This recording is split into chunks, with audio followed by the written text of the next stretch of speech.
Second episode, we're going to get personal. We're going to get to the heart of your personal style, and we're going to show you the power of your leadership brand and how authenticity plays in your personal brand as well. So today we're going to share with you key themes on getting to know your signature style, and we're also going to give you an overview of Daniel Goleman's leadership styles as well. Enabling people to identify their standout factor and their authentic brand is something that I'm hugely passionate about. And I spend a lot of time working with organizations, teams, leaders, and people to find out what is that standout factor.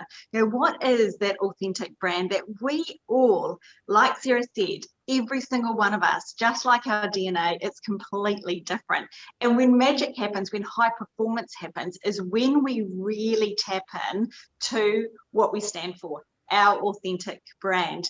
Now, when we know our authentic brand, not only does it give us a pride of who we are, it then enables us to really celebrate what are those strengths that we have, and enables us then to identify what goals are aligned to it. So often in life, we go through different places, we end up certain places, we end up in roles, we end up with certain people in our lives because other people have shaped us. But when we spend time looking at who we are, what we stand for, and then we create an environment around us to make sure that everything is aligned. And what I'm meaning by that can be demonstrated to kick you off on your authentic brand discovery journey by looking at 5 key factors. Now, your first key factor is actually, what are your life drivers? What are the things in your life that are an absolute priority for you? And lock those down, put those down. The second thing that I always get people to have a look at is to do an actual SWOT. And I know a lot of you are saying, well, that's what you do in marketing, and that's what you do when you're doing strategic planning, but I'm going to get you to relate it to yourself. And what I'm going to do here is just give it a bit of a twist. And so what we're going to do is we're going to have a look at what are your strengths so that you can actually really leverage those. Look at the areas that you would like to improve. So people call them weaknesses, but I like to look at those as opportunities. And then you have a look at the O, which is what is your potential for growth? What is your opportunity for growth? And the T is what are the threats to your performance? Now, when you actually do a personal SWOT on yourself, what it really does is give you clarity about how you tick, not about how other people think you tick, but how you believe that you tick. So there's 2. The third one to go out and do is actually to take a moment and look at what is your unique sales proposition? What is something that's unique about you, your unique standout factor? And that is, why do people gravitate to you? What is it that differentiates you from the next person? Now, I know you're probably sitting there going, oh no, that's just a little bit too far for me. But when we actually do that, and so often it's tall poppy. We don't want to say that. We don't want to say that we're good at this, but it's absolutely critical. If you want to be your best, you want to actually reach new heights, we need to spend time looking at what differentiates you. Now, the next one, that I always think when you're looking at the authentic brand is what is your values and what is your belief system? Because when we really understand, what's important to us, where our belief systems are, these all become filtering systems that we work through. So once you go through and you've put, what are your life drivers? You've done a SWOT, you've looked at your unique identifiers, you've gone through then and you've gone through and you listed your values and your beliefs, and you've looked at your personality traits, sort of what are your different styles. Then with those 5 factors, they will start you on looking at your authentic brand and authentic journey that you, if you actually spend time looking at, will enable you to be able to leverage your standout factor. And once we've got a clear idea around what that looks like, we can then take it one step further again, because we're always about challenging you, and we can take a look at our leadership style. So how we're going through all of the different events and situations that we're encountering throughout our day. And again, that authenticity is around both in our private and in our public lives as well.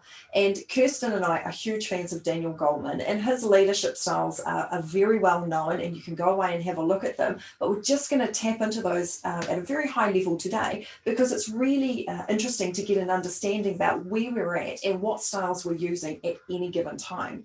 So Daniel Goleman summarizes his leadership styles into 6 key areas. And there are 2 that sit in what we call a negative climate and 4 that sit in a positive climate. So the 2 that sit in a negative climate, the first one is around commanding. And that's a leadership style where we need essentially people to have immediate compliance in a situation. They're specifically designed for like a crisis situation. Some of us can probably relate to that at the moment, but it's for very specific times. So it's not a commanding style that we would use all of the time. It's designed for a very particular period of time when there's something urgent that needs to be activated, and it's problematic for people. The second negative climate pace is around pace setting. And often we will use this leadership style when we're expecting excellence and a high level of self-direction from people. So it works best to get quick results from a very, very highly competent team. So it's not something that we would use necessarily all of the time. Again, we're going to be moving between these leadership styles. The other 4 styles that are referred to as being in the positive climate talk about being visionary. And that's when we're mobilizing people towards a vision. So it works best when clear direction, or we've got change taking place in our workplaces or even at home. And so we're creating that positivity around what might be and how we're going to get there. The second positive style is around coaching, and most of us are probably familiar with this one. And this is where we're developing people for the future. So it works best when we're helping people and we're really trying to build those long-term strengths for people, and we're helping them travel along their own journey.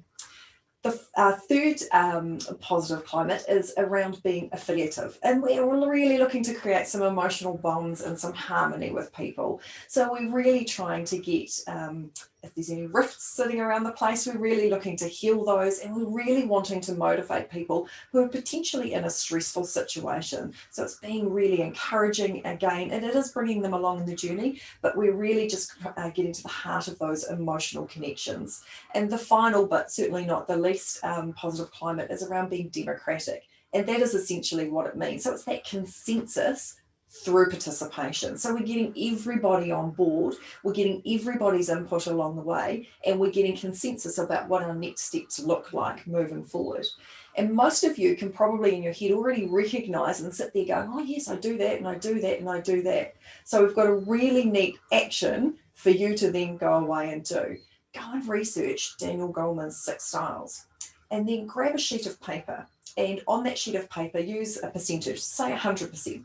And with each of those leadership styles, write them down on your sheet of paper and just identify where you spend most of your time in those different styles. And it doesn't matter if in some of them you spend no time or in others you're spending most of the time. The idea is to get a visual about where you're at the moment. And then what we want you to do is identify what your preferred style is, and then 1 or 2 areas that you'd like to work on so that you can increase your adaptability, so you're able to shift between those leadership styles depending on the events or situations that you're dealing with on a daily basis. And your 7-day challenge? Your 7-day challenge is going to be all about putting in place the 2 activities that Sarah and I have just shared with you. The first one for me is to start your journey and looking at those 5 factors to really start to increase your observation and self-awareness on what you stand for, and then continuing that on by researching Daniel Goleman's leadership styles and doing the activities Sarah has just shared with you. Join us in next episode, and that's really exciting because that takes us another step further again, and that spotlights reputation. People don't think that they can actually have much control over it. We disagree. Join us in our next episode to see why.